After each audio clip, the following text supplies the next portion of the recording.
Hello and welcome to another episode of night out talkies. ഇന്ന് എൻ്റെ കൂടെ ഉള്ളത് എനിക്ക് കുറേ വർഷങ്ങളായിട്ട് അറിയാവുന്ന ഒരാളാണ് Sreelakshmi. Hi. Welcome to night out talkies. Thank you. ശ്രീലക്ഷ്മിയുടെ handle the multi Potentialite പൊട്ടൻഷ്യലൈറ്റ് woman. Woman. നമുക്ക് അതിൽ നിന്ന് തുടങ്ങാം. എന്താണ് പേരിൻ്റെ ഹാൻഡിലിൻ്റെ ഒരു സ്റ്റോറി? ശരിക്കും ഇൻസ്റ്റാഗ്രാമിൽ അല്ലെങ്കിൽ ഏതൊരു സോഷ്യൽ മീഡിയയിലും പോസ്റ്റ് ചെയ്യുമ്പം ഒരു നിഷ ആദ്യം ഐഡൻറ്റിഫൈ ചെയ്യണം എന്ന് പറയാറുണ്ട്. അങ്ങനെ ഞാൻ നിഷ ഐഡൻറ്റിഫൈ ചെയ്യാനായിട്ടുള്ള ഒരു ശ്രമം നടത്തിയപ്പോൾ എനിക്ക് എല്ലാത്തിലും ഇൻട്രസ്റ്റ് ഉണ്ട്. എനിക്ക് ചെടികൾ ഇഷ്ടമാണ്, പാട്ട് പാടാൻ ഇഷ്ടമാണ്, സാരിയും ജ്വല്ലറിയും ഞാൻ വായിക്കാറുണ്ട് അതിനെപ്പറ്റിയൊക്കെ. അപ്പോൾ അതിനെപ്പറ്റിയുള്ള ഇൻഫർമേഷൻ നോളജ് ഷെയർ ചെയ്യാൻ എനിക്കിഷ്ടമാണ്. ചെറിയ കുക്കിംഗ് പരീക്ഷണങ്ങൾ ഇഷ്ടമാണ്, സ്റ്റോറി പറയാൻ ഇഷ്ടമാണ്. അപ്പം എല്ലാ മേഖലയിലും ഒന്ന് കൈവച്ചാൽ കൊള്ളാമെന്നുള്ളത് കൊണ്ട് ഇട്ട പേരാണ് മൾട്ടി പൊട്ടൻഷ്യലൈറ്റ് വുമൺ എന്നുള്ളത്. പക്ഷേ എനിക്ക് ഏറ്റവും കൂടുതൽ ഓർമ്മയുള്ളത്, സ്കൂൾ ഇയേഴ്സിൽ നിന്നുള്ള ഓർമ്മയുള്ളത് ശ്രീലക്ഷ്മിയുടെ പാട്ടാണ് അല്ലേ. ഒരിക്കൽ സിംഗർ ആവണം എന്നായിരുന്നു ആഗ്രഹം. അതെ. ഇപ്പം ശ്രീലക്ഷ്മി ഒരു എൻജിനീയറായിട്ട് വർക്ക് ചെയ്യുന്നു ഇൻ KCB. യെസ്. എന്തുകൊണ്ട് സിംഗിങ് പെർസ്യൂ ചെയ്തില്ല? എൻ്റെയൊക്കെ കാലഘട്ടത്തിൽ ഇതുപോലെ ആർട്ടിസ്റ്റിക്കലി ഒരുപാട് ഇൻക്ലൈൻഡ് ആയിട്ടിരുന്ന എല്ലാവർക്കും സംഭവിച്ചത് തന്നെയാണ് എനിക്കും സംഭവിച്ചത്. 10th ഒക്കെ കഴിഞ്ഞപ്പം എല്ലാവരും സയൻസ് മാത്സ് എടുക്കുന്നു, ഞാനും സയൻസ് മാത്സ് എടുത്തു. പിന്നെ എല്ലാവരും എൻജിനീയറിങ്ങിന് പോകുന്ന ഒരു പീരീഡായിരുന്നു. എനിക്കും അത്യാവശ്യം മോശമല്ലാത്ത ഒരു റാങ്ക് ഉണ്ടായിരുന്നു. ഞാൻ പഠിക്കാൻ തീരെ മോശമല്ല, എന്നാൽ ഭയങ്കര ബ്രില്യൻറ്റും അല്ലായിരുന്നു. സോ എൻജിനീയറിങ്ങിന് അഡ്മിഷൻ കിട്ടി, അങ്ങനെ പോയി. പിന്നെ എൻ്റെ അച്ഛൻ ഒരു ബേസിക്കലി ഒരു നമ്മൾ അക്കാഡമിക്കലി എന്തെങ്കിലും അച്ചീവ് ചെയ്താലാണ് നല്ലതെന്ന് വിശ്വസിക്കുന്ന ഒരാളായിരുന്നു.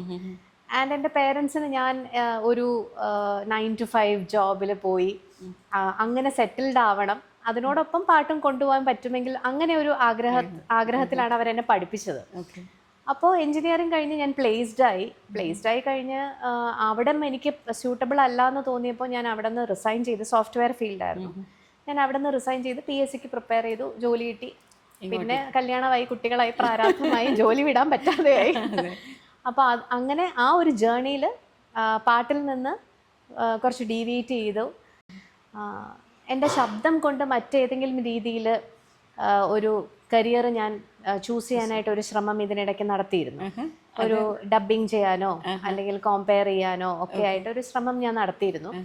പക്ഷെ അവിടെ ഏജ് ഒരു വലിയ ഫാക്ടറാണ്.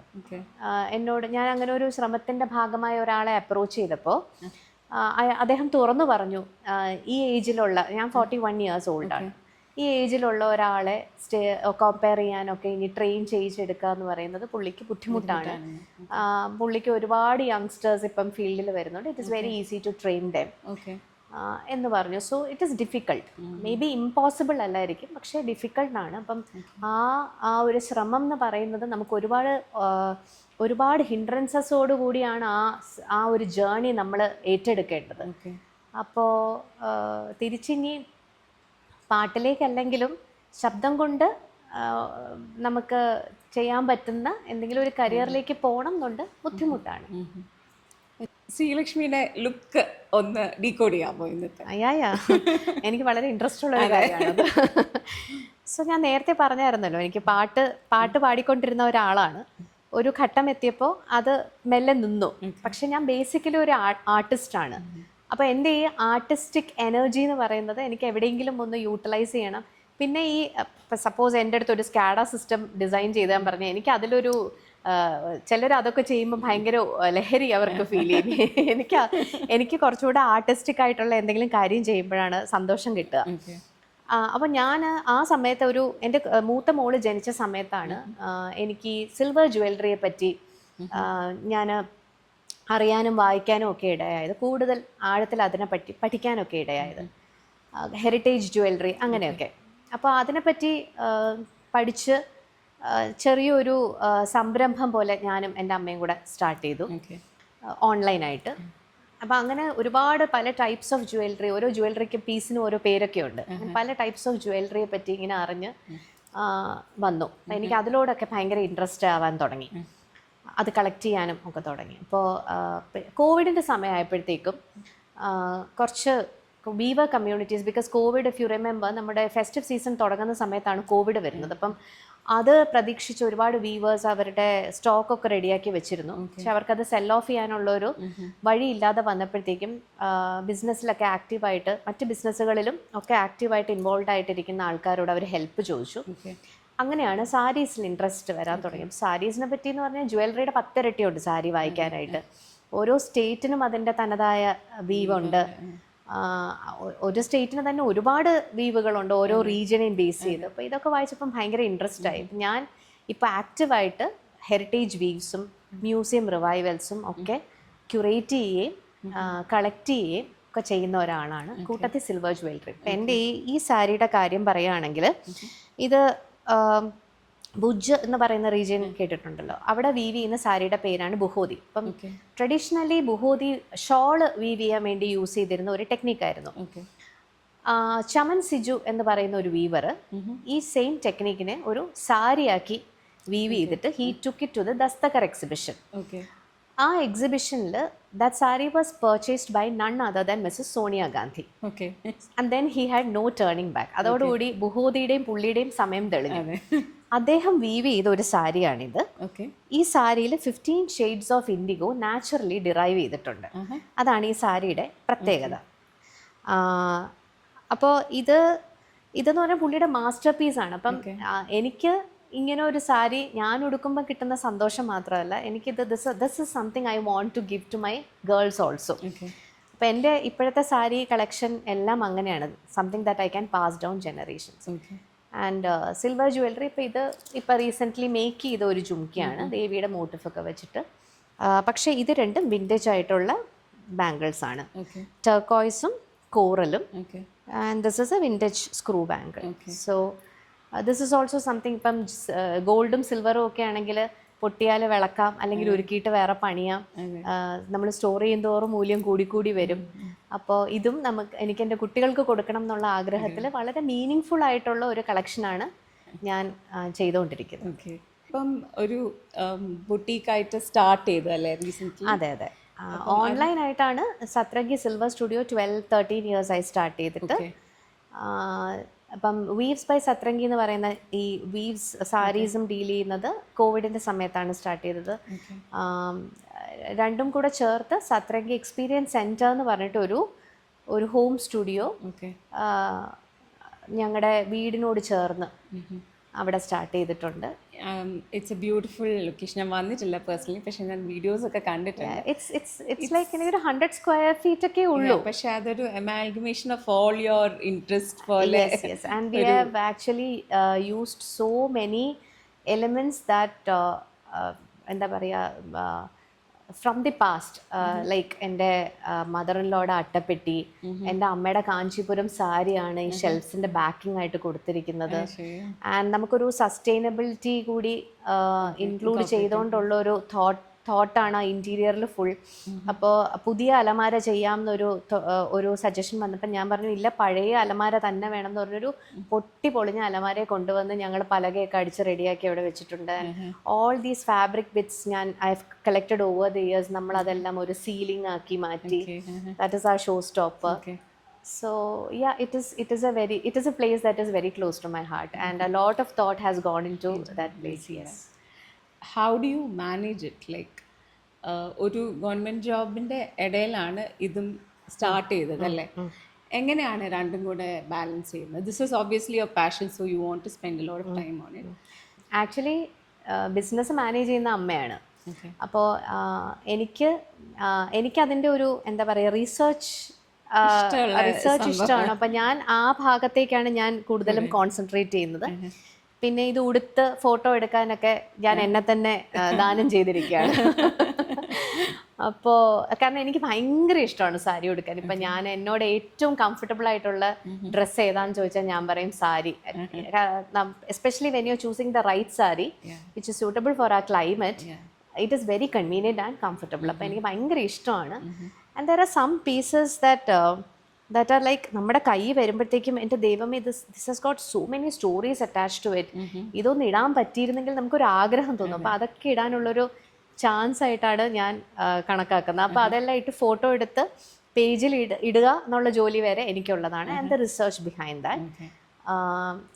ബിസിനസ് ആക്റ്റീവ്ലി മാനേജ് ചെയ്യുന്നത് അമ്മയാണ്. Okay. So she takes care of the customers when they walk in.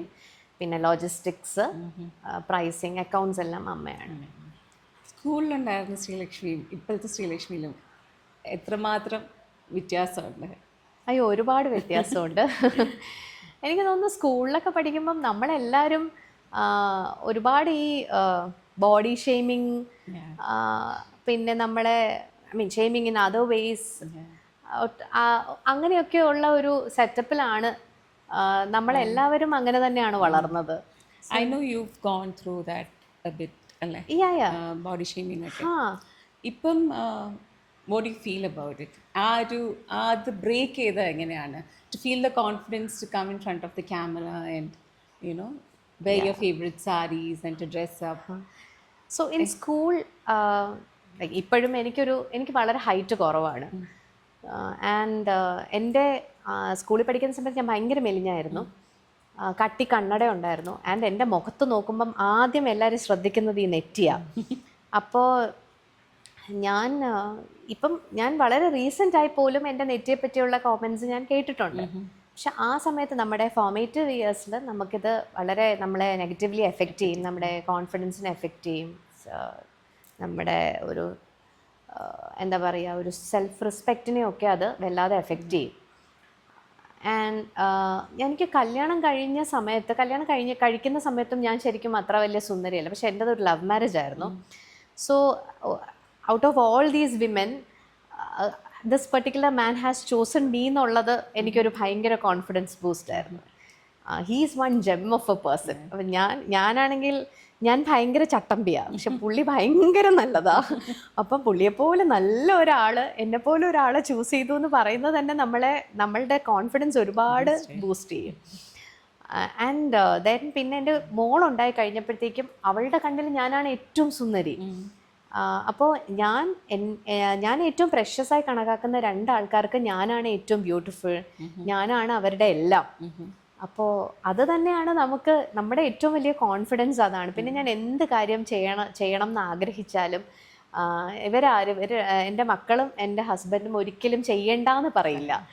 ഒന്ന് ട്രൈ ചെയ്ത് നോക്കും. ഭയങ്കര ആക്റ്റീവായിട്ട് എന്നെ അങ്ങ് സപ്പോർട്ട് ചെയ്ത് മരിച്ചില്ലെങ്കിലും ഒരിക്കലും അവർ നോ പറയില്ല.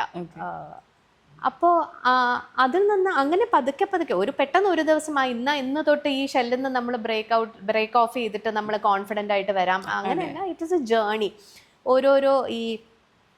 നമ്മൾ ഓരോരോ ഇൻഹിബിഷൻസ് ആയിട്ട് കളഞ്ഞ് അങ്ങനെയാണ് ഇങ്ങനെ ആയത്. ഇനിയും ഒരുപാട് മുന്നോട്ട് പോകാനുണ്ട്. So what would you say to your maybe 17-year-old self? 17-year-old self-നോട് I would actually ask her to just live. എനിക്ക് ആ സമയത്ത് ഒരുപാട് സ്ട്രെസ് ഉണ്ടായിരുന്ന സമയമാണ്. എസ്പെഷ്യലി നമ്മൾ ഈ 17 എന്ന് പറയുമ്പോൾ നമ്മൾ 12th ഒക്കെ കഴിയുന്ന ആ ഒരു ഏജാണ്. അപ്പോൾ നമുക്ക് എൻട്രൻസിന് നല്ല മാർക്ക് വാങ്ങിക്കണം. അന്നത്തെ ഒരു കാലഘട്ടം അതായിരുന്നു. എൻട്രൻസിന് നല്ല റാങ്ക് വാങ്ങിക്കണം, നല്ല കോളേജിൽ അഡ്മിഷൻ കിട്ടണം, നല്ല ജോലി കിട്ടണം. കാരണം വല്ലാത്ത പിയർ പ്രഷറൊക്കെ ആ സമയത്തുണ്ടായിരുന്നു. പക്ഷേ ഇപ്പം എനിക്ക് തിരിച്ചു പോകാൻ പറ്റി. എൻ്റെ 17-year-old സെൽഫിനോട് എനിക്ക് എന്തെങ്കിലും പറയാമെങ്കിൽ ഞാൻ പറയും, live life to the fullest. ഒരുപാട് നമുക്ക് ഈ മൈൽ സ്റ്റോൺസ് എല്ലാം പെട്ടെന്ന് അച്ചീവ് ചെയ്തതിന് ശേഷം സന്തോഷമായി ജീവിക്കുക, അങ്ങനെ ഒരു കോൺസെപ്റ്റ് ഇല്ല. നമുക്ക് ചാൻസ് കിട്ടുന്ന സമയത്ത് നമ്മൾ നല്ല ഹാപ്പി ആയിട്ട് ജീവിക്കുക. എങ്ങനെയൊക്കെ ആണെങ്കിലും ജീവിതം ഒരുവിധം സന്തോഷമായിട്ടൊക്കെ അവസാനം വന്നോളും. അങ്ങനത്തെ ഒരു കോൺസെപ്റ്റിലാണ് 180 days ഓഫ് സെബാറ്റിക്കലിന് ഉള്ള ഇതിൽ വന്നതല്ലേ? അതെ. അതിനെ പറ്റിയിട്ടൊന്ന് പറയോ? നേരത്തെ പറഞ്ഞ പോലെ ഞാനൊരു ഗവൺമെൻറ് പബ്ലിക് സെക്ടർ അണ്ടർടേക്കിങ്ങിൽ വർക്ക് ചെയ്യാണ്. പക്ഷേ എനിക്ക് എൻ്റെ ഒരു ലൈഫിൽ ഫുൾ ഞാൻ എന്തൊക്കെയോ ജോലികൾ ചെയ്തുകൊണ്ടിരിക്കുകയായിരുന്നു. എൻജിനീയറിംഗ് പഠിക്കുന്നവർക്ക് അറിയാമല്ലോ, മനുഷ്യന് ശ്വാസം വിടാനുള്ള സമയം കിട്ടത്തില്ല. അത് കഴിഞ്ഞ് സോഫ്റ്റ്വെയർ ഫീൽഡിൽ പോയി. അത് കഴിഞ്ഞ് എംടെക്കിന് പഠിച്ചു, PSC എംടെക്കിന് പഠിച്ചു. ഞാൻ എംടെക് ഹോൾഡറാണ്. പിന്നെ PSC അതൊക്കെ എനിക്ക് സത്യം പറഞ്ഞാൽ ഓർമ്മ പിന്നെ PSC എക്സാം എഴുതുന്നു, കല്യാണം, കുട്ടികൾ. അപ്പോൾ ഇതിനിടയ്ക്ക് വീട് വെക്കുന്നു. അപ്പം എപ്പോഴും ഞാൻ എവിടെയോ പൊക്കോണ്ടിരിക്കുകയാണ്. എന്തൊക്കെയോ ജോലികൾ ചെയ്ത് തീർക്കാനുള്ള ഒരു വെപ്രാളത്തിൽ ആ ഒരു മൊമെന്റ് ഫുള്ളായിട്ടൊന്ന് സേവർ ചെയ്ത് പോകാനുള്ള ഒരു സമയം പോലും ഇല്ലാതെ ഇങ്ങനെ യാത്ര ചെയ്തുകൊണ്ടിരിക്കുകയായിരുന്നു. അപ്പോൾ ഒരു ഘട്ടം എത്തിയപ്പോഴേക്കും എനിക്ക് തോന്നി, ശരിക്കും ഞാൻ എന്താണ്, ആരാണ്, എൻ്റെ ആഗ്രഹങ്ങൾ എന്താണ്, ഞാൻ ഇപ്പോൾ എവിടെ എത്തി നിൽക്കുന്നു, ഇതൊന്നും എനിക്കൊന്ന് റിഫ്ലക്റ്റ് ചെയ്യാൻ പോലും സമയമില്ലാത്ത അത്രയും സ്പീഡിൽ ഞാൻ പോയിക്കൊണ്ടിരിക്കുകയാണ്. ഇപ്പം എൻ്റെ അച്ഛൻ്റെ അമ്മയുടെയും ലൈഫ് നോക്കുകയാണെങ്കിൽ, അവരും, എൻ്റെ അച്ഛനൊക്കെ എന്ന് പറഞ്ഞാൽ രാവിലെ ഒരു 3 മണിക്ക് അച്ഛൻ്റെ ദിവസം തുടങ്ങിക്കഴിഞ്ഞാൽ രാത്രി ഒരു 10:30 മണി വരെ അച്ഛൻ ഫുള്ളി എൻഗേജ്ഡ് ആയിരുന്നു. എൻ്റെ അമ്മയും അതുപോലൊരു ഹസ്ലറായിരുന്നു. അപ്പോൾ ഇവരൊക്കെയും റിട്ടയർമെൻറ്റ് കഴിയുമ്പോഴത്തേക്കും യാത്ര ചെയ്യാം, സ്വസ്ഥമായി ജീവിക്കാം, അങ്ങനെയൊക്കെയുള്ളൊരു കോൺസെപ്റ്റിൽ ജീവിച്ച ആൾക്കാരാണ്. പക്ഷേ ഞാൻ അവരുടെ ജീവിതം കണ്ടിട്ടുണ്ട്. ആക്ച്വലി അങ്ങനെ ഒരു സമാധാനം അവർക്ക് ഒരിക്കലും കിട്ടിയിട്ടില്ല. അച്ഛൻ്റെയും അമ്മയുടെയൊക്കെ ഒരു റിട്ടയർമെൻറ്റ് കഴിഞ്ഞ ഉടനെ അനിയത്തിയുടെ കല്യാണമായി, അത് കഴിഞ്ഞ ഉടനെ കോവിഡ് വന്നു, എൻ്റെ അച്ഛൻ മരിക്കുന്നു. സോ ഇങ്ങനെ ഞാൻ ഒരുപാട് പേരെ കണ്ടിട്ടുണ്ട്. ഈതർ അവർ സംഭരിച്ചു വെച്ച പണം it wouldn't stretch enough, or else അവരുടെ ഹെൽത്ത് അവരെ അനുവദിക്കില്ല. അപ്പോൾ നമ്മൾ ഒരിക്കലും ഒരു കാര്യവും പിന്നത്തേക്ക് വേണ്ടി അലയൊഴിഞ്ഞ് സമുദ്രസ്നാനം നടത്താമെന്ന് പറഞ്ഞ് ഒരിക്കലും മാറ്റി വെക്കരുതെന്നുള്ളത് കുറച്ച് നാളായി എൻ്റെ മനസ്സിലുണ്ട്. I wanted to be a present mother for my children. ഇപ്പോൾ എൻ്റെ പേരൻസിൻ്റെ അടുത്ത് ഞാനൊരു പേഴ്സൺ എന്നുള്ള നിലയിൽ ആരാണെന്ന് ചോദിച്ചാൽ I don't think they would be able to answer. അവർക്ക് ഞാൻ എന്തൊക്കെ അബദ്ധങ്ങൾ കാണിച്ചിട്ടുണ്ട്, അല്ലെങ്കിൽ ഞാൻ എന്തൊക്കെ പറഞ്ഞാൽ കേൾക്കാതെ ഇരുന്നിട്ടുണ്ട്, അങ്ങനെയൊക്കെ വേണമെങ്കിൽ പറയാം. ബട്ട് എന്തായിരുന്നു എൻ്റെ ഡ്രീംസ്, എൻ്റെ വീക്ക്നെസ്സസ് എന്താണ്, എൻ്റെ ഫിയേഴ്സ് എന്താണ്, എൻ്റെ സ്ട്രെങ്ത്സ് എന്താണ്, അതൊക്കെ അവർക്ക് അറിയാമെന്ന് സത്യത്തെ എനിക്ക് തോന്നുന്നില്ല. കാരണം അവർക്ക് ഞാൻ മകൾ മാത്രമായിരുന്നു. പക്ഷേ എനിക്ക് എൻ്റെ കുട്ടികളെ ഒരിക്കലും എൻ്റെ ഡോട്ടേഴ്സ് എന്നുള്ള ഒരു ഫ്രെയിം വർക്കിലല്ലാതെ എനിക്ക് അവരെ ഒരു പേഴ്സൺസ് എന്നുള്ള നിലയിൽ അവരെ പറ്റി അറിയാനൊന്നും, എനിക്ക് അതിനൊന്നും ഉള്ള സമയം at the end of the day എനിക്ക് കിട്ടുന്നില്ല. അപ്പോൾ ഇപ്പോഴാണ് അവർക്ക് എന്നെ ആവശ്യവും. അപ്പം ഞാൻ കരുതി കുറച്ചൊന്ന് ബ്രേക്ക് എടുത്തിട്ട് കുറച്ച് സമയം അവരുടെ കൂടെ സ്പെൻഡ് ചെയ്യാൻ, ഇഷ്ടമുള്ള കാര്യങ്ങൾ ചെയ്യാൻ. എനിക്ക് യാത്ര ചെയ്യാനൊക്കെ ഇഷ്ടമാണ്, വായിക്കാൻ ഒക്കെ സമയമെടുക്കാം. അങ്ങനെയൊക്കെ എടുക്കണം എന്നൊരു ചിന്ത എനിക്ക് വന്നു. ഫ്രം വൂം ടു ടൂംബ് നമ്മളിങ്ങനെ ജോലി ചെയ്യുന്നു, ഒരു റിട്ടയർമെൻറ്റ് എടുക്കുന്നു, പിന്നെ ശിഷ്ടകാലം അസുഖത്തിന് മരുന്ന് കഴിച്ച് ജീവിക്കുന്നു. അതെനിക്ക് ഒട്ടും താല്പര്യമുള്ളൊരു കാര്യമായിരുന്നില്ല. I understand that I am saying this from a place of privilege, yes, but still നമുക്ക് ആ പ്രിവിലേജ് ഉണ്ടെങ്കിൽ പോലും എടുക്കാൻ മെൻ്റലി ഒരു റെസ്ട്രിക്റ്റഡ് ആയിട്ട് ഫീൽ ചെയ്യുന്ന ഒത്തിരി ആൾക്കാരുണ്ട്. ബട്ട് ഞാൻ ആ റെസ്ട്രിക്ഷനിൽ നിന്ന് വെളി വന്ന് it is okay to take a break, it is okay to pause എന്ന് വിചാരിച്ച് എടുത്തതാണ് 180 days ഓഫ് സബാറ്റിക്കൽ ലീവ് എന്നൊരു കോൺസെപ്റ്റ് ഞങ്ങൾക്കില്ല. ബട്ട് ഞാനതിനൊരു പേർപ്പസ് ഫീൽ ചെയ്യാൻ വേണ്ടിയിട്ട് ഞാനതിനൊരു ഫാൻസി പേരൊക്കെ കൊടുത്തതാണ്. How long did you think about it? ഈ ഒരു ബ്രേക്ക് എടുക്കാൻ വേണ്ടിയിട്ട് എത്ര നാൾ ഇതിനെ പറ്റി പ്രോസ് ആൻഡ് കോൺസ് വേ ചെയ്തു? The decision was very quick. Okay. Like എനിക്കൊരു ബ്രേക്ക് വേണം എന്ന് തോന്നിയിരുന്നു, പക്ഷെ ആക്ച്വലി അത് ഇംപ്ലിമെൻറ്റ് ചെയ്യുന്നതിനെ പറ്റി ഞാൻ സീരിയസ് ആയിട്ട് ആലോചിച്ചിരുന്നില്ല. എപ്പോഴാണെങ്കിലും വിചാരിക്കാം എടുക്കണം എന്നിങ്ങനെ വിചാരിക്കുന്നതല്ലാതെ how to go about it എന്നുള്ള അല്ലെങ്കിൽ ഒരു ആക്ഷൻ പ്ലാൻ ഒന്നും ഉണ്ടാക്കിയിരുന്നില്ല.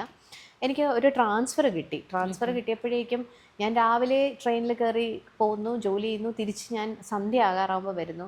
അപ്പോഴേക്കും ഞാനങ്ങ് ബോൺ ടയേർഡാവും. പിന്നെ കുളിച്ചിട്ട് കഴിച്ച് കിടക്കാനുള്ള സമയമേ ഉള്ളൂ. അപ്പോൾ ഇതൊരു 6 മാസം ചെയ്തപ്പോഴത്തേക്കും ഞാൻ എൻ്റെ മെൻ്റൽ ഹെൽത്തിനെ എഫക്റ്റ് ചെയ്യാൻ തുടങ്ങി.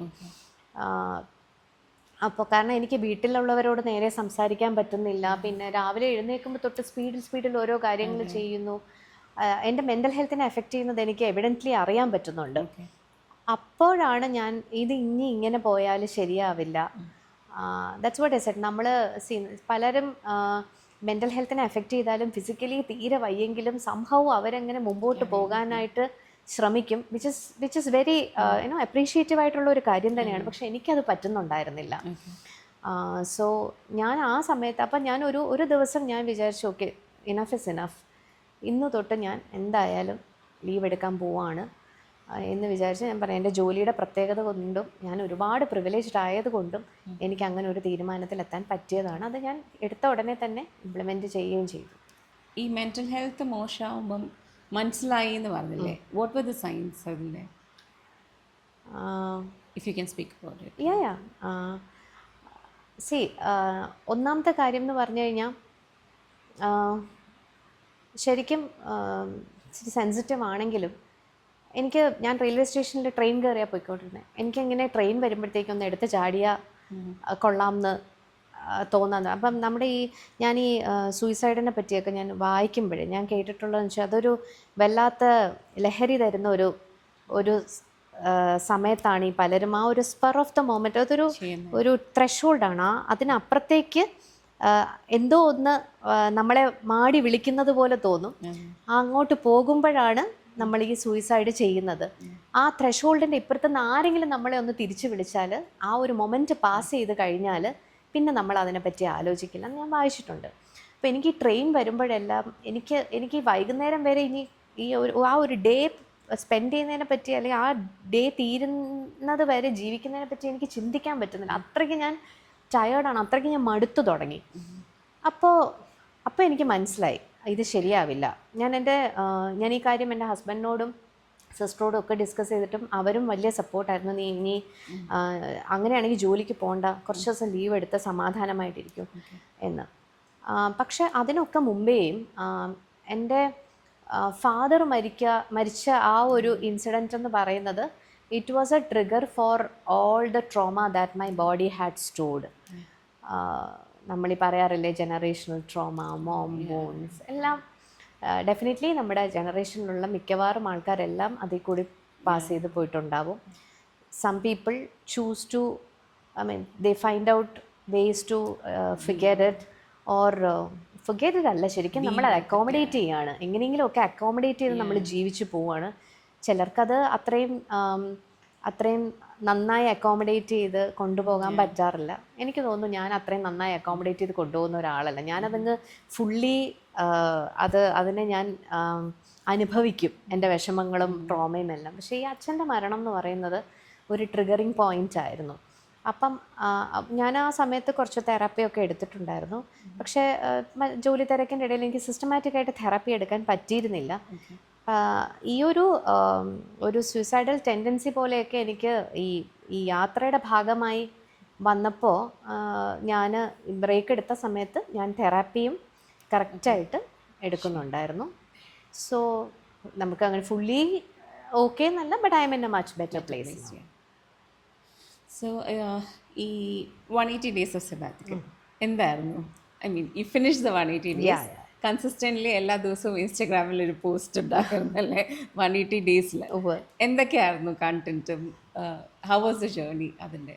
ഓക്കെ, 180 days ഓഫ് സബാറ്റിക്കൽ സ്റ്റാർട്ട് ചെയ്തപ്പോൾ എന്നോട് എൻ്റെ കൂടെ വർക്ക് ചെയ്യുന്ന കുറച്ച് പേര് ചോദിച്ചു, അപ്പം എന്ത് ഈ വീട്ടിൽ ചുമ്മാ ഇരിക്കുമോ, ലീവ് എടുത്തിട്ട് വീട്ടിലപ്പോൾ ചുമ്മാ ഇരിക്കുമോ എന്ന് ചോദിച്ചപ്പം ഞാൻ വിചാരിച്ചു ലീവ് എടുത്ത് എന്തായാലും വീട്ടിൽ ചുമ്മാ ഇരിക്കരുത്.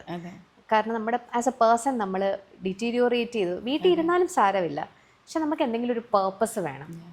Apart from daily house hold work നമുക്കൊരു പേർപ്പസ് വേണം. അപ്പോൾ എനിക്ക് അങ്ങനെ ഒരു പേർപ്പസ് ഫുൾഫിൽ ചെയ്യാനായിട്ട് ഒരു ഡ്രൈവിംഗ് ഫാക്ടർ എപ്പോഴും വേണം. അപ്പോൾ ഞാൻ തന്നെ ഡിസൈഡ് ചെയ്തു, ഞാൻ എല്ലാ ദിവസവും ഇൻസ്റ്റഗ്രാമിൽ എൻ്റെ ഡെയിലി ഒരു ജേർണൽ പോലെയോ അല്ലെങ്കിൽ ഒരു ഡയറി പോലെയോ, അല്ലെങ്കിൽ അന്നിപ്പം എന്തെങ്കിലും ഒരു പുതിയ ഫുഡ് ട്രൈ ചെയ്തു, അല്ലെങ്കിൽ ഒരു പുതിയ ലിപ്സ്റ്റിക് ട്രൈ ചെയ്തു, വാട്ട് എവർ ഇറ്റ് ഇസ്, ഞാനത് ഇൻസ്റ്റാഗ്രാമിൽ പോസ്റ്റ് ചെയ്യുന്നത് ഞാൻ തീരുമാനിച്ചു. അതെ, ഞാൻ ലേസി ആവാതിരിക്കാൻ ഞാൻ തന്നെ കണ്ടുപിടിച്ച ഒരു വഴിയാണ്. അങ്ങനെയാണ് ഈ 180 days ഓഫ് സബാറ്റിക്കൽ സീരീസ് സ്റ്റാർട്ട് ചെയ്യുന്നത്. ആൻഡ് അതൊരു ഭയങ്കര റിവാർഡിങ് ജേർണി ആയിരുന്നു. ബിക്കോസ് അത് സ്റ്റാർട്ട് ചെയ്ത സമയത്ത് എനിക്ക് 400 and something ഫോളോവേഴ്സേ ഉണ്ടായിരുന്നുള്ളൂ. ഇപ്പോൾ 4000 something ഫോളോവേഴ്സ് ആൻഡ് ഗ്രോയിങ്.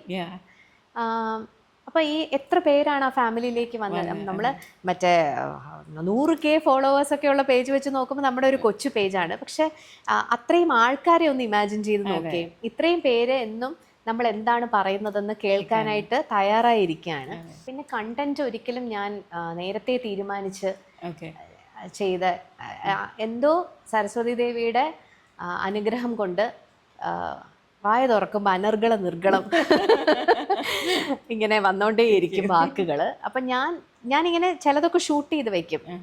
ഞാൻ എവിടെയെങ്കിലും പോകുന്നത്, അല്ലെങ്കിൽ ഒരു സാരി ഉടുക്കുന്നത്, ഒരുങ്ങുന്നത്.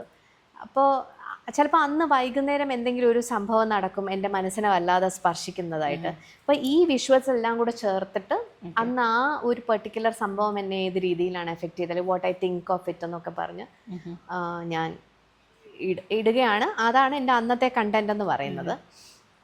പിന്നെ എനിക്കൊരു ആഗ്രഹം ഉണ്ടായിരുന്നു, it shouldn't come from a place of എന്താ പറയുക, persuasion, pressure. It should come from a place of commitment. പക്ഷെ അത് എന്നെ അങ്ങ് കൊല്ലുന്ന രീതിയിൽ ഇന്ന് എന്തെങ്കിലും ഇട്ടേ പറ്റുള്ളൂ എന്നുള്ളൊരു പ്രഷർ എനിക്ക് ഫീൽ ചെയ്യരുത് എന്നുള്ളതുകൊണ്ട് ഇടയ്ക്ക് വയ്യാതെയൊക്കെ ആയപ്പോൾ ഉള്ള കുറച്ച് ദിവസങ്ങൾ മിസ് ചെയ്തെങ്കിൽ പോലും മോർ ഓർ ലെസ് കൺസിസ്റ്റൻ്റ് ആയിട്ട് പോസ്റ്റ് ചെയ്തു. അപ്പം ഞാനിപ്പോൾ തിരിഞ്ഞു നോക്കുമ്പം how I have grown as a person from day 1 to day 180 എന്നുള്ളത് ഭയങ്കര ക്ലിയർലി റെക്കോർഡ് അതെ അതെ അതെ. ഞാൻ അങ്ങനെ തന്നെയാണ് എൻ്റെ ഇൻസ്റ്റാഗ്രാം ഹാൻഡിലിനെ കൺസിഡർ ചെയ്തിട്ടുള്ളത്. അത് ഒരു ഡയറി പോലെ അല്ലെങ്കിൽ ഒരു ജേണൽ പോലെ ഞാൻ എന്നോട് തന്നെ എത്രത്തോളം സത്യസന്ധമായിട്ടാണോ സംസാരിക്കുന്നത് അതുപോലെയാണ് ഞാൻ അതിനകത്ത് സംസാരിച്ചിട്ടുള്ളത്. എന്താണ് 180 ഡേയ്സിലുണ്ടായ changes as a person? First of all എനിക്ക് തോന്നുന്നത്, എനിക്ക് എൻ്റെ മനസ്സിലേക്ക് ആദ്യം ഓടിയെത്തുന്നത് ഞാനൊരു ന്യൂറോ ഡൈവേർജൻ പേഴ്സൺ ആണെന്നുള്ളത് റിയലൈസ് ചെയ്തു. ആൻഡ് ഞാൻ ക്ലിനിക്കലി ഡയഗ്നോസ് ചെയ്തു. പക്ഷെ ഞാൻ അതിനെപ്പറ്റി ആഴത്തിൽ വായിക്കുകയോ പഠിക്കുകയോ ഒന്നും ചെയ്തിട്ടില്ലാത്തതുകൊണ്ട് ഞാൻ കോൺക്രീറ്റ് ആയിട്ട് ആധികാരികമായിട്ട് എനിക്ക് അതിനെപ്പറ്റി ഞാൻ സംസാരിക്കാൻ ബുദ്ധിമുട്ടുണ്ട്. കാരണം ഞാൻ ഇപ്പം ഈ ഒരു ഏജിൽ ഞാൻ ന്യൂറോ ഡൈവേർജൻ്റ് ആണെന്ന് അറിഞ്ഞതുകൊണ്ട് എനിക്ക് ഓഫ് കോഴ്സ് എനിക്ക് എൻ്റെ വീട്ടുകാർക്ക് എന്നെ കുറച്ചുകൂടെ നന്നായി മാനേജ് ചെയ്യാൻ പറ്റും. ബട്ട് അപ്പാർട്ട് ഫ്രം ദാറ്റ് ഇനിയിപ്പോൾ എൻ്റെ തിരഞ്ഞെടുത്ത മേഖലയോ അല്ലെങ്കിൽ പഠിക്കാൻ പോകുന്ന വിഷയമോ ഒന്നും മാറാൻ പോകുന്നില്ല. അതുകൊണ്ട് ഞാൻ അതിനെപ്പറ്റി കൂടുതലൊന്നും വായിച്ചില്ല. പക്ഷേ ഒരുപാട് നാളായിട്ട് എനിക്ക് അങ്ങനെ എൻ്റെ ഒരുപാട് ഫ്രണ്ട്സ്, പിയേഴ്സ് ആയിട്ടുള്ള ആൾക്കാർ ന്യൂറോ ഡൈവേർജൻ്റ് ആണെന്ന് അവർ തന്നെ പോയി ടെസ്റ്റ് ചെയ്ത്, അപ്പോൾ എനിക്ക് ഈ ഒരു ന്യൂറോ ഡൈവേർജൻസ് ഉള്ള ആൾക്കാരുമായിട്ടാണ് ഞാൻ കൂടുതൽ അലൈൻ ചെയ്യുന്നത്. അപ്പോൾ കുറേ പേര് ഇങ്ങനെ പോയി ടെസ്റ്റ് ചെയ്തപ്പോൾ ഞാൻ വിചാരിച്ചു ഓക്കെ ഞാനും പോയി ടെസ്റ്റ് ചെയ്യാം. അവർ ഈ പറയുന്ന ഒരുപാട് ട്രെയ്റ്റ്സ് എനിക്കും ഉള്ളതായിട്ട് എനിക്ക് ഫീൽ ചെയ്തു. അപ്പം ഞാനും പോയി ടെസ്റ്റ് ചെയ്തു. ആൻഡ് ADHD, ഓട്ടിസം ട്രെയ്റ്റ്സ് ഉള്ളതായിട്ട് അതിനെപ്പറ്റി കൂടുതൽ ടെസ്റ്റുകളൊന്നും പിന്നീട് നടത്തിയില്ല.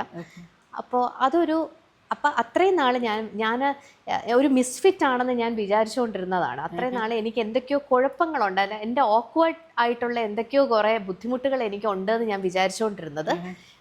ആ സമയം എനിക്ക് ഡയഗ്നോസ് ചെയ്തപ്പോൾ മനസ്സിലായി എനിക്ക് കുഴപ്പമൊന്നുമില്ല. My brain is wired in A different വേ, അത്രേ ഉള്ളൂ. And I M A very special person. Awkward അല്ല ഞാൻ. യെസ് അക്സെപ്റ്റൻസ് നേരത്തെ ഉണ്ട്. പക്ഷെ അതിന് കുറച്ചുകൂടെ ഐ അക്സെപ്റ്റ് ചെയ്യുന്നത് എന്തുകൊണ്ടാണെന്ന് വെച്ചാൽ ഇപ്പം അതിനെപ്പറ്റി നന്നായി അറിയാവുന്നത് കൊണ്ടാണ്. മനസ്സിലാക്കി അക്സെപ്റ്റ് ചെയ്യുക എന്നുള്ളൊരു വ്യത്യാസം അവിടെ വന്നിട്ടുണ്ട്. പിന്നെ ആദ്യം ഇൻസ്റ്റഗ്രാമിൽ സംസാരിക്കുമ്പോഴൊക്കെ അയ്യോ ഇതൊക്കെ കേട്ട് കഴിഞ്ഞാൽ ആൾക്കാർ എന്ത് വിചാരിക്കും എന്നൊരു ചിന്തയുണ്ടായിരുന്നു. അവിടെ ഒരു ഇത് മറ്റുള്ളവർ കേൾക്കും എന്നൊരു 1% ചിന്തയെങ്കിലും അവിടെ ഉണ്ടായിരുന്നെങ്കിൽ ഇപ്പം ആരും കേൾക്കാൻ, നമ്മൾ മറ്റേ dance like no one is watching പോലെയാണ് ഇപ്പം നമ്മൾ സംസാരിക്കുന്നത്. നമുക്ക് വേണ്ടി മനസ്സ് തുറന്ന് സംസാരിക്കാൻ പറ്റിയ ഒരു ഇടമായിട്ട് ഇൻസ്റ്റാഗ്രാം മാറി. അപ്പം അത്രത്തോളം ഞാൻ മെൻ്റലി ഫ്രീ ആയി വരികയാണ്. ആ ഫ്രീ ആയി വരുന്നത് എൻ്റെ ക്രാഫ്റ്റിലാണെങ്കിലും എൻ്റെ ഫാമിലി ലൈഫിലാണെങ്കിലും എൻ്റെ കുട്ടികളോടുള്ള എൻ്റെ ബിഹേവിയറിനാണെങ്കിലും എല്ലാം, പിന്നെ എൻ്റെ തോട്ട്സിലുള്ള ആ ഒരു നൈർമല്യം എന്ന് പറയില്ലേ, നമുക്ക് മറ്റ് ബാധ്യതകളൊന്നുമില്ലല്ലോ. ഇപ്പോൾ ജോലിക്ക് പോവുക, അവിടുത്തെ ജോലി ചെയ്യുക, അങ്ങനെയുള്ള ബാധ്യതകളൊന്നും ഇല്ലാതിരിക്കുമ്പോൾ നമ്മുടെ ചിന്തകൾ ഭയങ്കര നിർമ്മലമാവും. അതിലെല്ലാം റിഫ്ലക്റ്റ് ചെയ്ത് വരുന്നുണ്ട്. ഈ 180 ദിവസം കഴിഞ്ഞപ്പോഴേക്കും മനസ്സ് ഒരുപാട് വെയിറ്റ് ഇല്ലാതെ വന്നപ്പോൾ ചിന്തകൾ കുറച്ചുകൂടെ ക്ലിയറായി നന്മയും നൈർമല്യവും സത്യവും ഉള്ളതായി വരുന്നുണ്ട്. ഇതിനി കണ്ടിന്യൂ ചെയ്യോ അതോ എങ്ങനെയാണ് ഇപ്പം തോന്നുന്നത്? തീർച്ചയായിട്ടും കണ്ടിന്യൂ ചെയ്യും. എന്താണെന്ന് വെച്ച് കഴിഞ്ഞാൽ ഞാൻ നേരത്തെ പറഞ്ഞ പോലെ 4000-ഓളം ആൾക്കാർ ഞാൻ പറയുന്നത് കേൾക്കാനായിട്ടുണ്ട്. അപ്പോൾ മൈ വോയിസ് മാറ്റേഴ്സ്. സോ അതെനിക്കൊരു റെസ്പോൺസിബിലിറ്റിയാണ്. സത്യമായ കാര്യങ്ങൾ പറയുക, നല്ല സന്ദേശങ്ങൾ ഈ 4000 പേർക്ക് കൊടുക്കുക. അത് ഇനിയും വളർന്നുകൊണ്ടിരിക്കുകയാണല്ലോ. അതെൻ്റെ ഒരു റെസ്പോൺസിബിലിറ്റിയാണ്. അപ്പോൾ ഞാൻ ഞാൻ പ്രോഡക്റ്റ് റിവ്യൂസ് ഒക്കെ ചെയ്യാറുണ്ട് കേട്ടോ. ഈ പ്രോഡക്റ്റ് ഒരാൾ അയച്ചു തന്ന് അത് റിവ്യൂ ചെയ്യുന്ന അങ്ങനെ എനിക്കിതുവരെ ഒന്നോ രണ്ടോ ബ്രാൻഡ്സ് ഒക്കെ അങ്ങനെ ചെയ്തിട്ടുണ്ട്. യെസ്. പക്ഷേ ഞാൻ എപ്പോഴും വിചാരിക്കുന്നത്, ഇതിൻ്റെ ചില കോണ്ടന്റ് ക്രിയേറ്റേഴ്സ് ഞാൻ കണ്ടിട്ടുണ്ട് ഇതിൻ്റെ ലേബൽ പോലും വായിക്കാതെ റിവ്യൂ ചെയ്യുന്നത്. പക്ഷേ എനിക്കത് ഒരിക്കലും പറ്റത്തില്ല. ഞാനത് ഉപയോഗിച്ച് എനിക്ക് 100% സാറ്റിസ്ഫൈഡ് ആണെങ്കിൽ മാത്രം ഞാനത് റിവ്യൂ ചെയ്ത് ഇടാറുണ്ട്. ഇല്ലെങ്കിൽ ഞാനത് റിവ്യൂ ചെയ്യാറില്ല. ഞാൻ ആ പ്രോഡക്റ്റിൻ്റെ പൈസ കൊടുക്കും. സോ എനിക്ക് തോന്നുന്ന അങ്ങനെ അത്തരത്തിൽ ഞാനൊരു ഓണസ്റ്റ് പേഴ്സൺ ആണെന്ന് എൻ്റെ ഫോളോവേഴ്സിന് അറിയാം. കുറച്ച് പേര് എനിക്ക് മെസ്സേജൊക്കെ ചെയ്തിട്ടുണ്ട്, ചേച്ചി പറഞ്ഞാൽ ഞങ്ങൾക്ക് വിശ്വാസമാണ് എന്ന് അപ്പോൾ അത്രയും വിശ്വാസം എൻ്റെ പുറത്തുണ്ട്. അപ്പം എനിക്ക് അവരോടൊരു കമ്മിറ്റ്മെൻ്റ് ഉണ്ടല്ലോ, തീർച്ചയായിട്ടും അത് കണ്ടിന്യൂ ചെയ്യണം. അതുകൊണ്ട് അങ്ങനെ കണ്ടിന്യൂ ചെയ്ത് പോകണം എന്ന് തന്നെയാണ് വിചാരിക്കുന്നത്. ഇപ്പം ജോയിൻ ചെയ്തോ തിരിച്ച്? ഇല്ല. എന്താണ് ഇപ്പം സ്റ്റേറ്റ് ഓഫ് മൈൻഡ് ആ തിരിച്ച് പോകുന്നതിനെ പറ്റി ആലോചിക്കുമ്പോൾ ഉള്ള? നമുക്ക് മടി വരും കേട്ടോ തിരിച്ചു പോകാനായിട്ട്. അത് കണ്ടിന്യൂ ചെയ്യുമോ അതോ? തീർച്ചയായിട്ടും കണ്ടിന്യൂ ചെയ്യും. കാരണം സത്യം പറഞ്ഞാൽ ഞാൻ ആദ്യം പറഞ്ഞതുപോലെ എൻ്റെ ശബ്ദം കൊണ്ടൊരു കരിയർ ഉണ്ടാക്കിയെടുക്കാൻ ഈ ഒരു 180 ദിവസം കൊണ്ട് പറ്റുമോ എന്നുള്ളത്, അതൊക്കെ നമ്മൾ ഗവൺമെൻറ് ജോബിലിരിക്കുന്ന ആൾക്കാർക്ക് അതിനുള്ള അനുവാദമൊക്കെ സാധാരണ കിട്ടാറുണ്ട്. അപ്പോൾ അത് അങ്ങനെ ചെയ്യാൻ പറ്റുമോ എന്ന് ഞാൻ ശ്രമിച്ചിരുന്നു. പക്ഷെ അതൊന്നും ഫ്രൂട്ട്ഫുൾ ആയില്ല. ഏജ് ഒരു വലിയ ഫാക്ടർ. ഞാൻ ഇത്രയും നാൾ വിചാരിച്ചുകൊണ്ടിരുന്നത് നമ്മളെ കണ്ടു കഴിഞ്ഞാൽ വലിയ പ്രായമൊന്നും തോന്നിക്കത്തില്ല, അതുകൊണ്ട് ആൾക്കാർ ഇപ്പോൾ ജോലിയൊക്കെ കൈ വെച്ച് തരും. പക്ഷെ നമ്മുടെ റെസ്യൂമെയിൽ 41 എന്ന് കാണുമ്പോൾ തന്നെ എല്ലാവരും വിചാരിച്ചിരിക്കുന്നത് ഈ എണ്ണയും കുഴമ്പും ഒക്കെ ഇട്ട് എഴുന്നേക്കാൻ പോലും പറ്റാത്ത അത്രയും പ്രായമുള്ള ആരോ ആണെന്നാണ്. അതുകൊണ്ട് കാണുക പോലും ചെയ്യാതെ നോ പറയുന്ന ഒരു സിറ്റുവേഷനാണ് ഇപ്പോൾ ഉള്ളത്. അപ്പോൾ അങ്ങനെ ഒരു കരിയർ, പുതിയൊരു കരിയർ എനിക്ക് ഡബ്ബിങ് അല്ലെങ്കിൽ കമ്പയറിങ് അങ്ങനെയൊക്കെ കിട്ടിയാൽ മേ ബി ഞാൻ കുറച്ച് നാളുകൂടെ ലീവ് എടുക്കുന്നതിനെ പറ്റി ചിന്തിക്കും. അല്ല എങ്കിൽ തിരിച്ച് പോവുക തന്നെ ചെയ്യും. കാരണം എനിക്ക് വേറൊരു സോഴ്സ് ഓഫ് ഇൻകം ഒന്നുമില്ല. നമുക്ക് മിസ്സസ് കേരളയിലേക്ക് പറയൂ. മിസ്സസ് കേരളയുടെ എക്സ്പീരിയൻസ് എന്താണ്? എങ്ങനെയാണ് പെട്ടെന്ന് ഒരു ദിവസം ഇതിൽ ജോയിൻ ചെയ്യാമെന്ന് പറഞ്ഞ് ചാടി കയറിയത്? ആക്ച്വലി ഈ പെജന്റ് ഒന്നും എൻ്റെ ഒരു റഡാറിലേ ഇല്ല. നേരത്തെ പറഞ്ഞ പോലെ കഷ്ടി 5 അടി പൊക്കമുള്ള വലിയ എടുത്തു പറയത്തക്ക ഭംഗിയൊന്നും ഇല്ലാത്ത ഒരു കുട്ടി ആയിരുന്നു ഞാൻ. അങ്ങനെയാണ് ഞാൻ കുഞ്ഞിലേ ആയിരുന്നത്. ഇപ്പോഴും വളർന്നൊരു ഇപ്പം ഈ ഏജിൽ എന്നൊക്കെ പറഞ്ഞു കഴിഞ്ഞാൽ നമ്മുടെ ഒരു എക്സ്പയറി ഡേറ്റ് എത്തി നിൽക്കുകയാണെന്നാണല്ലോ പൊതുസമൂഹത്തിൻ്റെ ഒരു ധാരണ. അപ്പോൾ ഈ പെജന്റിൽ പങ്കെടുക്കാനൊക്കെ സുന്ദരികളായിട്ടുള്ള ആൾക്കാർ ഞങ്ങളുടെ സ്കൂളിലും കോളേജിലും ഒക്കെ വേറെ ഉണ്ടായിരുന്നു. ഐശ്വര്യക്ക് അറിയാലോ, എൻ്റെ കൂടെ എൻ്റെ ബെസ്റ്റ് ഫ്രണ്ട് ആയിരുന്ന നീതു ഒക്കെയാണ് നമ്മുടെ സ്കൂൾ ആ സമയത്തെ ഹാർട്ട് ത്രോബ് ആയിരുന്നു. കോളേജിലും എനിക്ക് നല്ല സുന്ദരികളായിട്ടുള്ള കൂട്ടുകാരികളായിരുന്നു. അപ്പോൾ 2-3 പേര് ഒരുമിച്ച് നിൽക്കുമ്പോൾ എന്നെ ശ്രദ്ധിക്കത്ത് പോലുമില്ല. നമ്മുടെ കോളേജ് ഫെസ്റ്റിന് ഇനോഗ്രേഷന് വിളക്ക് കൊടുക്കാനും ഫാഷൻ ഷോയ്ക്കും ഒക്കെ വേറെ ആൾക്കാർ ഓൾറെഡി ഉണ്ട്. അപ്പോൾ ഞാൻ അതുകൊണ്ട് പെജന്റ് ഒന്നും എൻ്റെ മനസ്സിലേ ഇല്ല. പക്ഷെ ഞാൻ ഈ സബാറ്റിക്കൽ എടുത്ത സമയത്ത് ഒരിക്കൽ ഇൻസ്റ്റാഗ്രാമിൽ ഇങ്ങനെ സ്ക്രോൾ ചെയ്ത് പോയപ്പോഴത്തേക്കും എസ്പാനിയോ ഇവൻറ്റ്സ് നടത്തുന്ന മിസ്സസ് കേരളയുടെ ആഡ് ഇങ്ങനെ റൺ ചെയ്തു, അപ്ലൈ നൗ എന്ന് പറഞ്ഞിട്ട്. അപ്പം ഞാൻ വിചാരിച്ചു ഇതുവരെ ഈ പരിപാടി ചെയ്തിട്ടില്ല, അപ്പം പിന്നെ ഇതൊന്ന് ചെയ്താലോ, എല്ലാവരും ഒന്ന് ഞെട്ടട്ടെ. ഞാൻ അപ്പം തന്നെ അപ്ലൈ ചെയ്ത് ഫോട്ടോ ഒക്കെ അയച്ചു കൊടുത്തു. ഫസ്റ്റ് ലെവൽ ഒരു വീഡിയോ സൂം മീറ്റിംഗ് വഴിയുള്ള ഒരു ഇൻ്റർവ്യൂ ആയിരുന്നു. പിന്നെ നമുക്ക് പണ്ടേ ഈ വാചകവടി ഉള്ളത് കാരണം എവിടെയും നമ്മൾ പിടിച്ചു നിൽക്കും. അതുകൊണ്ട് ഒരു ലെവൽ ഓഫ് ഇൻ്റർവ്യൂ കഴിഞ്ഞിട്ട് അടുത്തത് കാറ്റ് വാക്ക് ചെയ്ത് കാണിക്കാൻ പറഞ്ഞു. അവിടെ ഞാൻ പെട്ടുപോയി. ഞാൻ പിന്നെ യൂട്യൂബിൽ ഇങ്ങനെയാണെന്നൊക്കെ നോക്കി. ഞാൻ ഹീൽസ് ഒട്ടുമേ ഉപയോഗിക്കത്തില്ല, എനിക്ക് കഴുത്തിനൊരു പ്രൊലാപ്സ് ഉണ്ട്. അപ്പം അതുകൊണ്ട് ഞാൻ ഒട്ടുമേ ഉപയോഗിക്കത്തില്ല. ഞാൻ പക്ഷേ ഹീൽസൊക്കെ കടം വാങ്ങി ഞാൻ കാറ്റ് വാക്ക് ഒക്കെ ചെയ്ത് ഒരുവിധം അപ്പം അതും പാസ്സായി. അപ്പം അങ്ങനെ 3000-ഓളം കോണ്ടസ്റ്റൻസ് ആപ്ലിക്കൻസിൻ്റെ ഇടയ്ക്കൊന്ന് ഒരു 34 ആൾക്കാരെ സെലക്ട് ചെയ്തതിൽ ഒരാളായി ഞാൻ വന്നു. അപ്പോഴും എനിക്ക് വിശ്വസിക്കാൻ പറ്റുന്നില്ല, ഞാൻ എന്താണ് ചെയ്യാൻ പോകുന്നതിനെ പറ്റി എനിക്കൊരു ധാരണയില്ല. അപ്പോൾ പിന്നെ ഈ പെജൻറ്റിന് അവരൊരു ബുക്കൊക്കെ തന്നായിരുന്നു കേട്ടോ, വായിക്കാനും കുറച്ച് ക്വസ്റ്റ്യൻസ് പ്രിപ്പയർ ചെയ്യാനും ഒക്കെ. ഞാൻ അതൊന്നും വായിച്ചിട്ടും ഇല്ല, ക്വസ്റ്റ്യൻസ് ഒന്നും ഞാൻ പ്രിപ്പയർ ചെയ്തിട്ട്. എന്തായാലും ഒരു പിക്നിക്കിന് പോകുന്ന അത്രയും ലാഘവത്തോടു കൂടി പോകാം എന്ന് വിചാരിച്ച് അതുപോലെ അതിൻ്റെ ഡ്രസ്സും നമുക്ക് കുറച്ച് ഡ്രസ്സ് ഇങ്ങനെ ഇന്ന ഡ്രസ്സുകൾ ഇന്ന റൗണ്ട്സിനായിട്ട് ഉപയോഗിക്കണം എന്ന് ഒരു ലിസ്റ്റ് തരും. പിന്നെ അതിന് പറ്റിയ ഷൂസ്, ഓർണമെന്റ്സ് എനിക്കൊരു ബുദ്ധിമുട്ടേ ഉണ്ടായിരുന്നില്ല. ഞാൻ 9ലും 8ലും ഒക്കെ പഠിക്കുമ്പോൾ വാങ്ങിയ സാധനങ്ങൾ തൊട്ട് ഞാൻ എല്ലാം സൂക്ഷിച്ച് വെച്ചിട്ടുണ്ട്. ഡ്രസ്സ്, ഗൗണൊന്നും എൻ്റെ കയ്യിലില്ല. അപ്പോൾ ഗൗണൊക്കെ ഞാനിങ്ങനെ കൊളാബറേഷനായിട്ട് എന്തെങ്കിലും ചെയ്യാൻ പറ്റുമോ, അല്ലെങ്കിൽ ആരുടെയെങ്കിലും കയ്യിൽ നിന്ന് കടം വാങ്ങാൻ, ഞാനും ബേസിക്കലി ഒരു സസ്റ്റൈനബിൾ ആയിട്ടുള്ള വഴികൾ നോക്കുന്ന ഒരു പേഴ്സണാണ്. അപ്പോൾ എനിക്കിപ്പം ഞാൻ വീണ്ടും ഉപയോഗിക്കും എന്ന് എനിക്ക് ഉറപ്പില്ലാത്ത ഒരു സാധനത്തിൽ ഞാൻ ഒരിക്കലും എൻ്റെ എനർജിയോ ടൈമോ മണിയോ ഞാൻ വേസ്റ്റ് ചെയ്യാൻ ഉദ്ദേശിച്ചിട്ടില്ല. അപ്പോൾ ഞാൻ കടമായിട്ട് ആരുടെങ്കിലും കയ്യിൽ നിന്ന് എടുക്കാൻ പറ്റുമോ നോക്കിയാൽ കളർ സ്പെസിഫിക് ആയിരുന്നു. അവർ സ്വാച്ച് ഒക്കെ അയച്ചു തന്നിട്ടുണ്ടായിരുന്നു. അപ്പോൾ അത് വെച്ചിട്ട് ഞാൻ ഒരു ശ്രമം ഫേസ്ബുക്കിലും നമ്മുടെ ഹേർട്ട് ട്രിവാൻഡ്രം എന്ന് പറയുന്ന ഫേസ്ബുക്ക് ഗ്രൂപ്പിലൊക്കെ ഞാൻ പോസ്റ്റൊക്കെ ഇട്ട് പ്രീ ലവ്ഡ് ആയിട്ടുള്ള സാധനങ്ങളൊക്കെ ചോദിച്ചുകൊണ്ടൊക്കെ പോസ്റ്റൊക്കെ ഇട്ടിരുന്നു. പക്ഷെ അതൊന്നും ഇവരുടെ ഈ സ്പെസിഫിക്കേഷൻസിന് ഒന്നും കിട്ടിയില്ല. അപ്പോൾ മുഖി എന്ന് പറയുന്ന ഒരു ബൊട്ടീക്കിൽ ചെന്നപ്പോഴത്തേക്കും they were ready to do it on ഒരു collaboration basis. Like I can just pay for the stitching charges, എന്നിട്ട് ഞാനിത് ഉപയോഗിച്ചിട്ട് അവർക്ക് തിരിച്ചു കൊടുത്താൽ മതി. It sounded fair to me. പിന്നെ ചെരുപ്പ് 1-2 കടം, ബാക്കിയുള്ളത് വാങ്ങിയിട്ട് ആർക്കെങ്കിലും കൊടുക്കാൻ. ഞാൻ ഹീൽസ് ഉപയോഗിക്കില്ലല്ലോ, അപ്പോൾ ആർക്കെങ്കിലും കൊടുക്കാൻ. അപ്പോൾ അതായത് അടുത്ത് കൈമാറാനുള്ള ആളെയൊക്കെ റെഡിയാക്കി വെച്ചിട്ടുണ്ട്. എനിക്ക് ആവശ്യമില്ലാത്ത ഒരു നൂല് പോലും ഞാൻ വീട്ടിൽ ഇത് കഴിഞ്ഞ് വെക്കില്ലെന്നൊരു അഡമന്റ് ആയിട്ടുള്ള ഒരു സ്റ്റാൻഡായിരുന്നു എൻ്റെത്.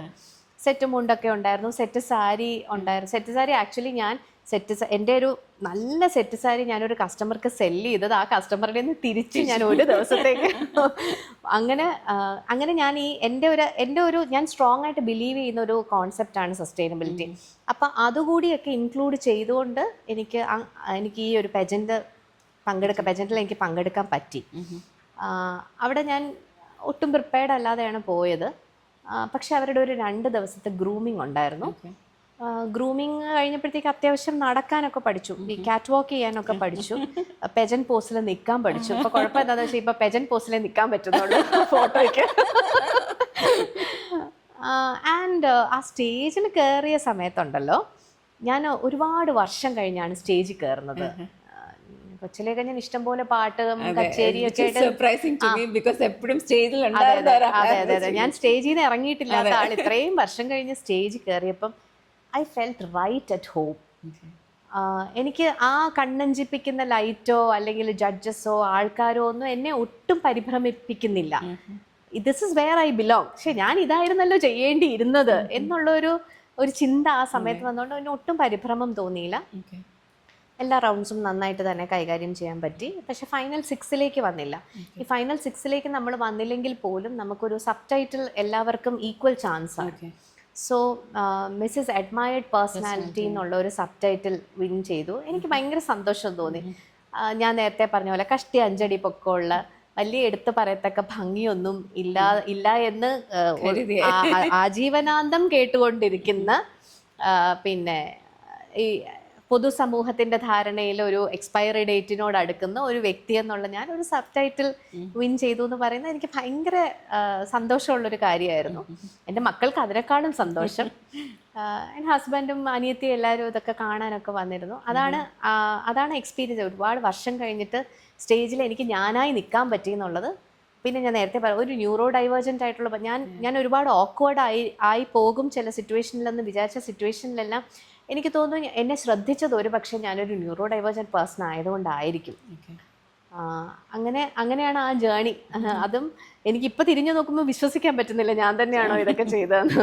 ജീവിതത്തിൽ ഒരിക്കലും ചെയ്യാൻ പറ്റില്ല എന്ന് വിചാരിച്ചൊരു കാര്യം എന്താണ് ചെയ്തത്? ശരിക്കും നമ്മുടെ ഞാനൊക്കെ കൊച്ചായിരുന്ന സമയത്ത്, കൊച്ചെന്ന് പറഞ്ഞാൽ തീരെ കുഞ്ഞല്ല, നമ്മുടെയൊക്കെ ഒരു നല്ല പ്രായത്തിൽ നമ്മളെ പഠിപ്പിച്ചിരിക്കുന്നതെല്ലാം പഠിക്കുക, ജോലിയിട്ട് കല്യാണം കഴിക്കുക, അല്ലെങ്കിൽ പഠിക്കുക, കല്യാണം കഴിക്കുക, ജോലിയിട്ട്, ഇത് ഈ ഒരു സീക്വൻസിൽ പിന്നെ കുട്ടികളുണ്ടാവുക, ആ ഒരു സീക്വൻസിൽ പോകണം. അപ്പോൾ അതിനുശേഷം വളരെ അഡ്വഞ്ചറസ് ആയിട്ടുള്ള അല്ലെങ്കിൽ നോർമലി സഞ്ചരിച്ചു കൊണ്ടിരിക്കുന്ന ഒരു പാതയിൽ നിന്ന് വ്യതിചലിച്ചുകൊണ്ട് ഒന്നും ചെയ്യുന്നതിനെ പറ്റി അങ്ങനെ ചെയ്യൂ എന്നുള്ള ഒരു എൻകറേജ്മെൻ്റ് ഒന്നും എനിക്ക് തോന്നുന്നു നമ്മുടെ ജനറേഷനിലുള്ള ഭൂരിഭാഗം പെൺകുട്ടികൾക്കും കിട്ടിയിട്ടുണ്ടാവില്ല. അപ്പോൾ പക്ഷെ ഞാൻ വളരെ യാദൃശ്ചികമായിട്ടാണ് ഈ ഒരു സാരി ആൻഡ് സിൽവർ ജ്വല്ലറിയിലോട്ട് എനിക്ക് എൻ്റെ ഇൻട്രസ്റ്റ് തിരിയുന്നത്.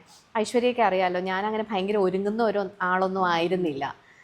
കോളേജിൽ പഠിക്കുന്ന സമയത്തേക്ക് എനിക്ക് ആകെപ്പാടെ 4-5 ചുരിദാർ കൊണ്ട് ജീവിതം. എനിക്ക് കോളേജ് യൂണിഫോം ഉണ്ടായിരുന്നു. അപ്പോൾ എവിടെയെങ്കിലും അത്യാവശ്യത്തിന് പോകാൻ ഒരു 5 ചുരിദാറൊക്കെ കൊണ്ട് ജീവിക്കുന്ന ഒരാളായിരുന്നു. അതിലങ്ങനെ ഭയങ്കര എടുത്ത് പറയത്തക്ക മേന്മയൊന്നുമില്ല. പക്ഷെ കൂടെ നന്നായിട്ട് ഒരുങ്ങി സുന്ദരികളായി നടക്കുന്ന ഒത്തിരി ബാച്ച്മേറ്റ്സ് ഒക്കെ എനിക്കുണ്ടായിരുന്നു.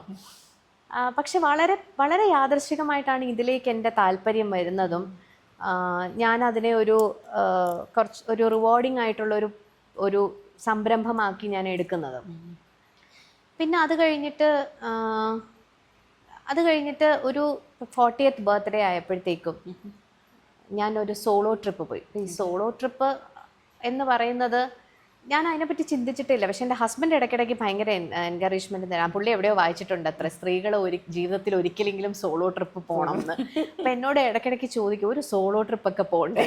ഞാൻ ചോദിക്കും, നിങ്ങൾക്ക് എന്നെ പറഞ്ഞു വിട്ടിട്ട് ഇനി എന്തെങ്കിലും സാധിക്കാനുണ്ടോ? അപ്പം ഞാനിങ്ങനെ സോളോ ട്രിപ്പ് പോകണം ഇങ്ങനെ പറഞ്ഞിരുന്നപ്പം ഒരു ദിവസം പുള്ളിയും മക്കളും എല്ലാം ചുമ്മാ അമ്മ പറഞ്ഞുകൊണ്ടിരിക്കുകയുള്ളൂ, പോത്തൊന്നുമില്ല.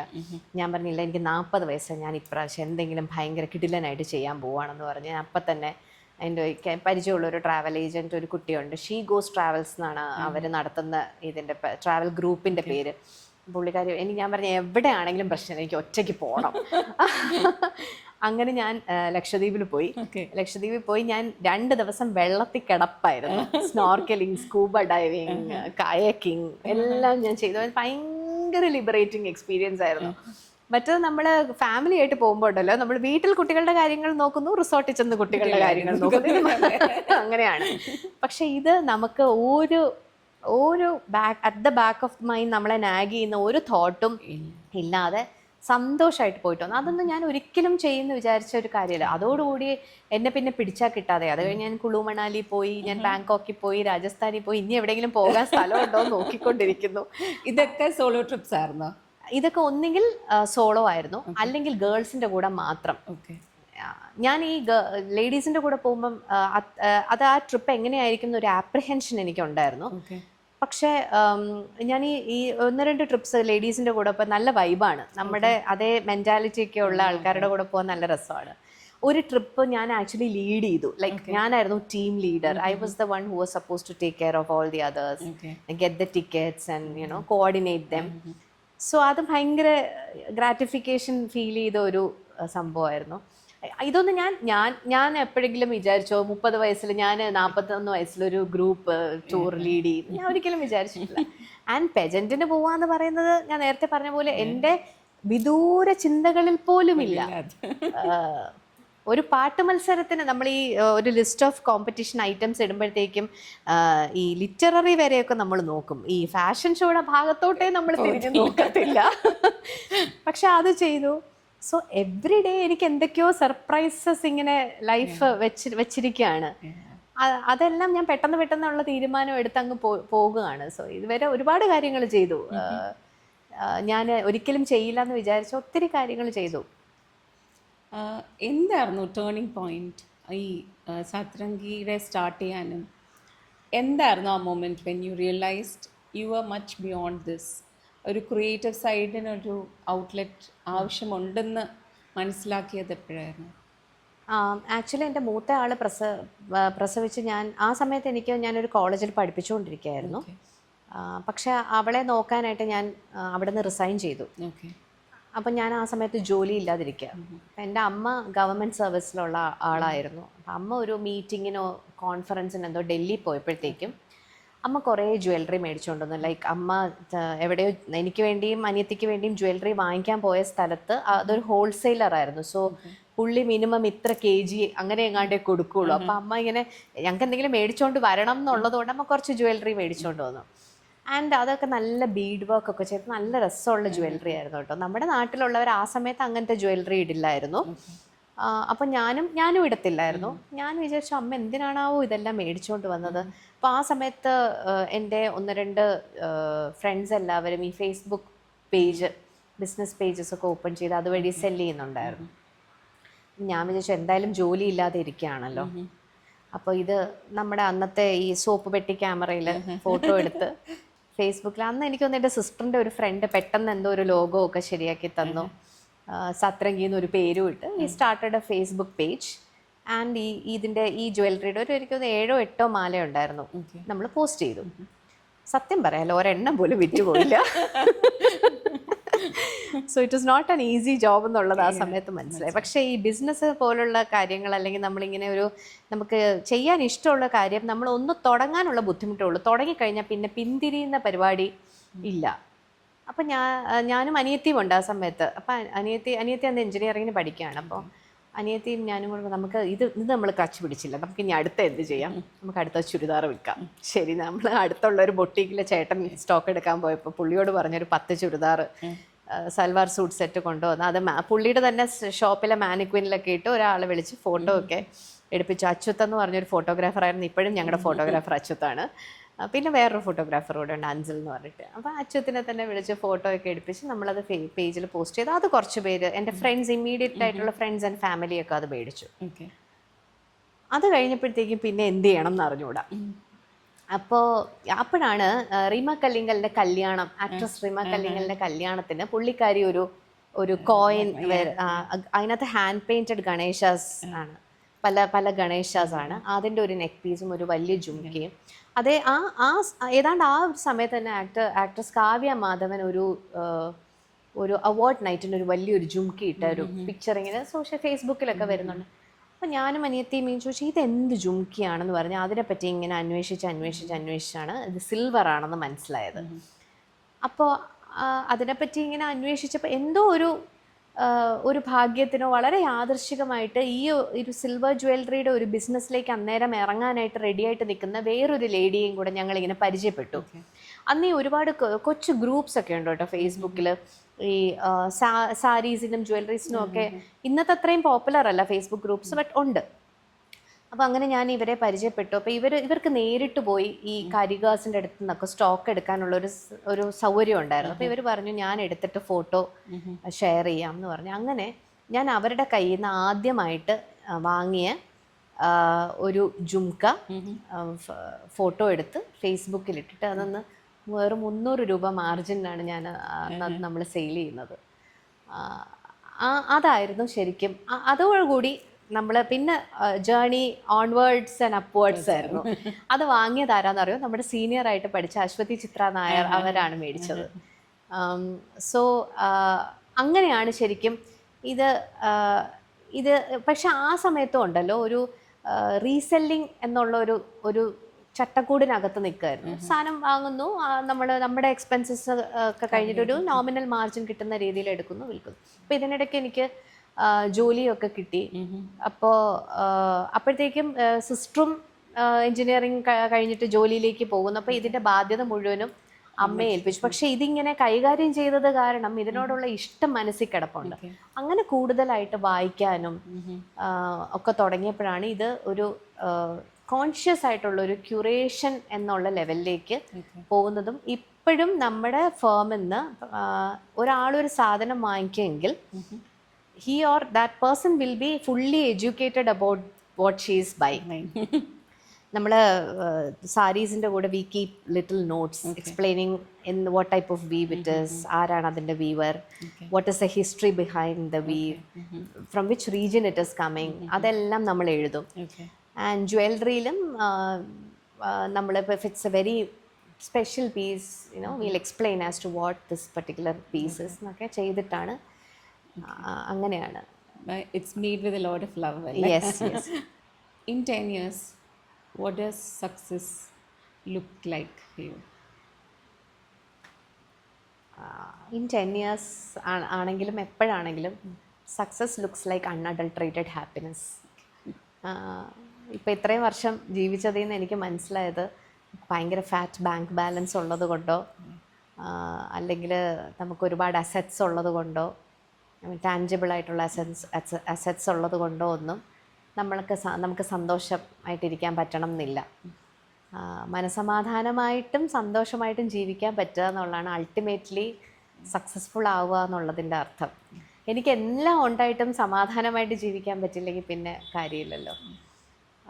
ഇപ്പോൾ ഞാനിപ്പോൾ പറഞ്ഞതുപോലെ എനിക്കൊരു ദിവസം ഒരു കസ്റ്റമർ വന്നു എന്ന് വെച്ചോളൂ. വേറൊരു സ്ഥലത്ത് ഒരു 100 കസ്റ്റമർ പോയി. എനിക്ക് വരുന്ന ആ ഒരാൾ മീനിങ് മൈൻഡ്ഫുള്ളായിട്ട് എൻ്റെ കയ്യിൽ നിന്ന് ഒരു സാധനം വാങ്ങുകയാണെങ്കിൽ ഞാൻ ഹാപ്പിയാണ്. പക്ഷേ ആ 100 കസ്റ്റമർ ചെല്ലുന്ന സ്ഥലത്ത് ഉള്ള അവർ വാങ്ങിയാലും 1000 പേര് ചെന്നാലും അവിടെയുള്ള ആൾ സന്തോഷമില്ല എന്നുണ്ടെങ്കിൽ, അല്ലെങ്കിൽ ആ കസ്റ്റമേഴ്സിൽ ഒരാൾ പോലും തിരിച്ച് അങ്ങോട്ട് വീണ്ടും വീണ്ടും പോകുന്നില്ല എന്നുണ്ടെങ്കിൽ പിന്നെ അതിൽ അർത്ഥമില്ലല്ലോ.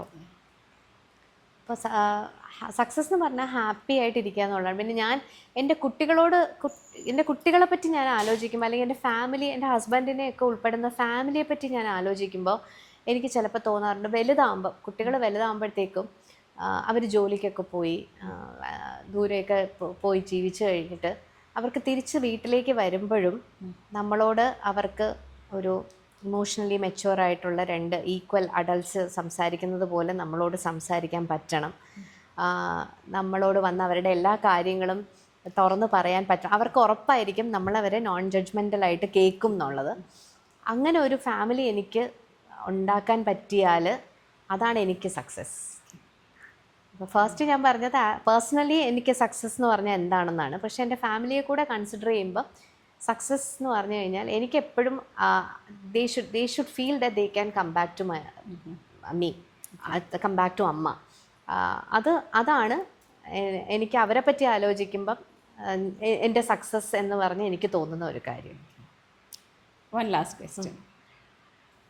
If you were to gift a sari, എന്തായിരിക്കും സെലക്ട് ചെയ്യുന്നത്? അയ്യോ, അത് ഭയങ്കര ഡിഫിക്കൽട്ട് ആയിട്ടുള്ള ക്വസ്റ്റ്യൻ ആണ്. എന്നാലും ഫേവറേറ്റ് എനിക്ക് what would you gift? That's easy. What weave എന്തായിരിക്കും? It depends. Like frequent sari wearer ആണോ? അല്ല, ഫ്രീക്വൻറ്റ് സാരി വെയറർ അല്ല. ഫ്രീക്വൻ്റ് ആയിട്ട് സാരി ഉടുക്കാത്ത ആളാണെങ്കിൽ സോഫ്റ്റ് ആയിട്ടുള്ള, നമുക്ക് ഈസി ആയിട്ട് മാനേജ് ചെയ്യാൻ പറ്റുന്ന ഏതെങ്കിലും കോട്ടൺ സാരി, ലൈക്ക് നമുക്ക് ബംഗാൾ കോട്ടൺ ഉണ്ട്. നമ്മൾ കണ്ടിട്ടുള്ള ബംഗാൾ കോട്ടൺ എല്ലാം ഭയങ്കര സ്റ്റിഫായിട്ട് മൈദ മുക്കി വടിയായിട്ടിരിക്കുന്ന അങ്ങനെയല്ല. ശരിക്കും ബംഗാൾ കോട്ടൺ 150 ത്രെഡ് കൗണ്ടൊക്കെ വരുന്നത് ഭയങ്കര സോഫ്റ്റാണ്. അപ്പോൾ ബംഗാൾ കോട്ടൺ നല്ലൊരു ഓപ്ഷനാണ്. Bengal cotton from national award winning weaver Shri Biren Kumar Basak, something that I would gift you. So it depends on what kind of a sari wearer you are. Okay.